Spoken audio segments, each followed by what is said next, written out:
Right, so as Miranda explained, the best way to avoid plagiarism is to cite. And now we're going to talk about when to cite and how exactly it should look like.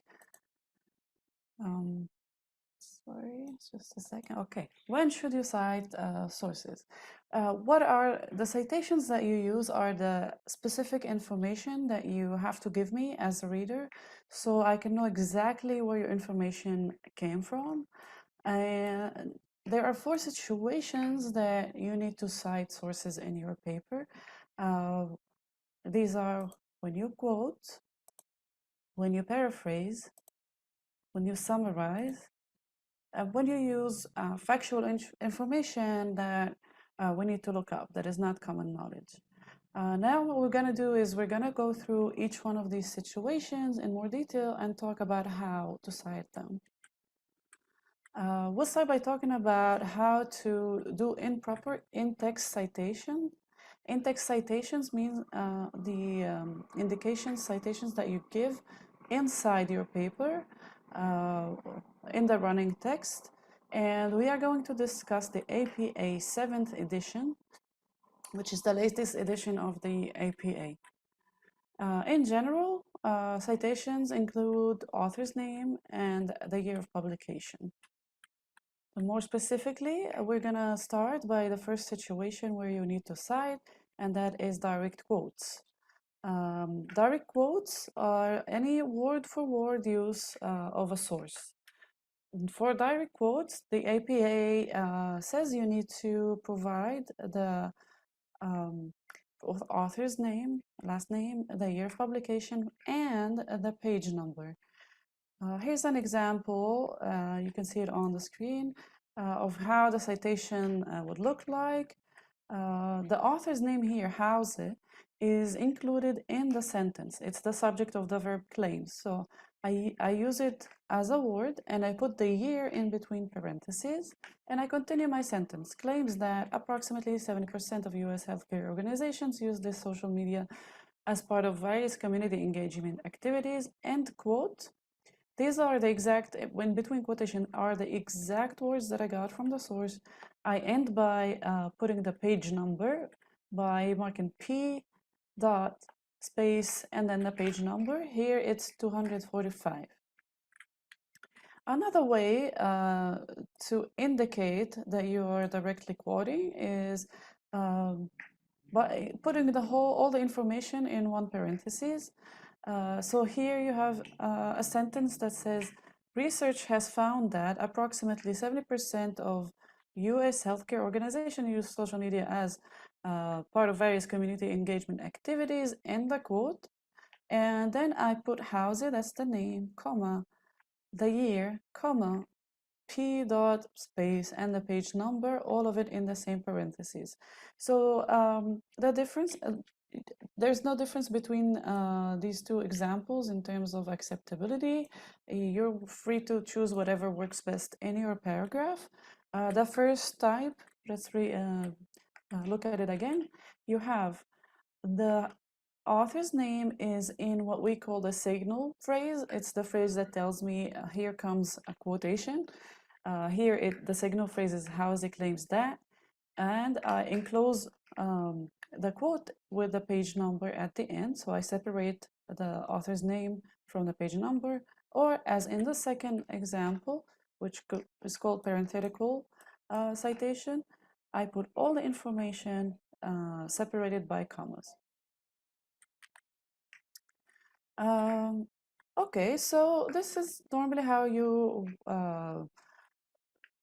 cite direct quotes from peer-reviewed papers. But what if there's no page number? For example, if you're citing or quoting word for word from a web page. This is, here we have a New York Times article, and you want to cite the highlighted material. And so you say, okay, you have Reynolds, that's the name of the author. 2022, that's 2020, that's when the article was published. argued that there is considerable and compelling evidence that exercise alters our risks of developing or dying from malignancies. And then what is instead of page number? I have the word para dot, that's short for paragraph. So what I do is I count the paragraphs. I have here 3, and my quoted material appears in the second paragraph. So in this way, you tell the reader where exactly to find the information that you quoted. Also, notice that the author's name, Gretchen Reynolds, so I use the last name, and the year should appear exactly like you cite other sources.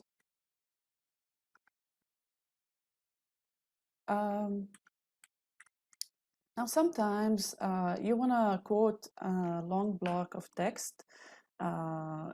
It's not advisable, but if you have to quote a long block of text that is more than 40 words, the rules of the APA say that you need to use a different format, which is called block formatting, or block quote. Here's an example of a block quote. So instead of adding quotation marks, what you do is you indent the whole quote, and you mention the author's name. Here it's Herbert et al. Or ally to 2018. So I have, this is my signal phrase here. According to Herbert et al. 2018, my word for word quotation, which is more than 40 words, is all indented, and then I end by indicating the paragraphs, the page number by putting P dot page number. Here it's 266, and notice how it appears after the full stop.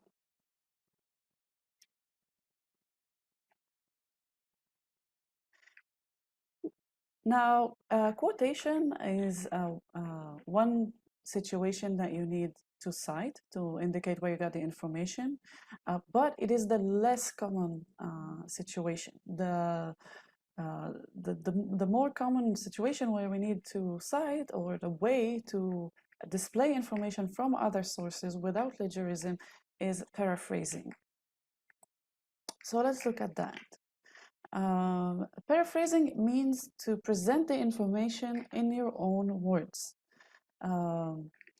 According to the APA, when you paraphrase, you do not indicate the page number. You still indicate the author's number and the year. So here my author is Wegener and Petty, 1994, that's the year. Support the claim that webinars are boring. Now, it's important to note that the APA recommends using paraphrasing more than direct quoting. If your paper has too many direct quotes, then your voice gets lost, and you risk being flagged for academic integrity. So try to avoid quotation as much as possible and paraphrase in your own words what you read in the source. Basically, what you need to do in paraphrasing is explain what the authors are saying, and not just tell me what they are saying. Explain in your own words what you understand from the source. The quotes, which are word for word, you save for special occasions, like when the actual words of the quote are important for your paper, or if you're quoting an exact definition, or you want to address what the quote actually says, the words that appear in it. Otherwise, choose paraphrasing. And remember, the format is just the author's family names. Here I have 2 and the year in between parentheses, or you can use it in parenthetical citation, where you include all the information inside the parentheses that you're taking information from someone else, and that is summarizing. Summarizing means to provide a small, concise statement of another person's thoughts or ideas in your own words. But it's different from paraphrasing because you're not just paraphrasing one statement or one idea or one paragraph. You might be summarizing a whole article or a whole book, for example. So the in-text citation, that format, as you can see here, it's Freud 1930, is the same as paraphrasing.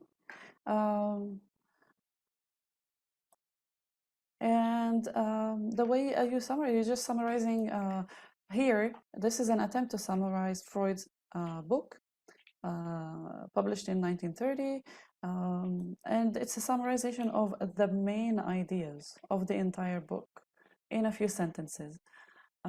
Here, the student wrote, Freud, 1930, argued that civilization both protects humans from discontent and is a primary source of human suffering.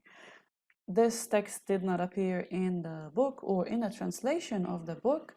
It's just a kind of putting together the main ideas that were mentioned by Freud. Now, moving on to the fourth situation where you must cite your source. And this is when you use information that is not common knowledge. You're using facts that are not common knowledge. For example, okay, if you want to say that there are, okay, or you're saying there are 50 states in the US, in your paper, for some reason you need to mention this fact. This is common knowledge fact. You don't need to cite any source that tells me that there are 50 states in the United States. However, let's say you want to tell me that in 2019 there were 17.4 million veterans in the United States. That is not common knowledge. That is a fact. It has statistics, and you need to give me where you found it. Here, it was taken from U.S. Census Bureau, which is a credible source, like Miranda explained, and the year the statistics was published, 2020.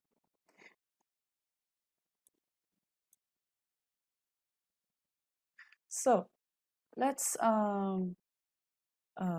look at a kind of a summary of how the in-text citation looks like, and mention a very important aspect of in-text citation, which is whether you're citing a source that was written by one person, two people, or three or more people, because that will determine how the format is going to look like in the in-text citation. So what you have here in the middle column, that is the narrative format. That's when the name of the author or authors appears in the signal phrase. And in the column on the right, example 2, you have the parenthetical format. The choice between these two is free choice. Now we are going to move on and talk about how it looks like depending on the number of authors. If the source was written by just one author, you simply write the author's last name and the year. Then if you have two authors for the same source, you need to list both last names.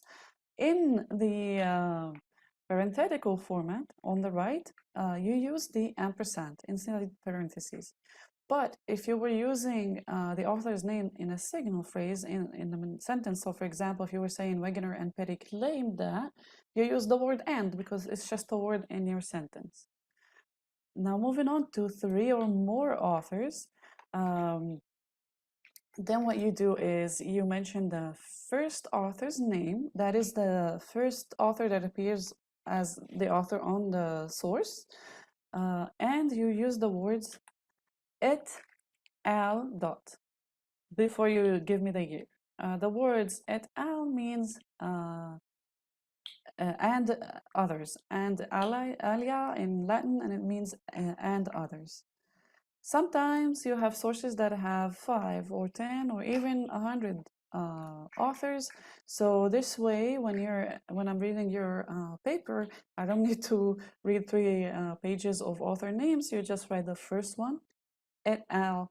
Outside parentheses or inside the parentheses, and you mention who are the Alia, who are the others in the reference page list, which we will talk about in a few seconds. Now, this covers the basics of in-text citation, but if you have more questions, we strongly recommend to use the OWL, the Online Writing Lab of Purdue University. They have an APA guide, and they have on the menu on the left, they give you the different situations that you might want to cite. So you see here the last two are in-text citations, the basics, and then in-text citation authors. That's showing you how it looks like when you have one author or more. And they have a list of other situations that are specific, you might specifically be looking for. You have the link to this website on your handout.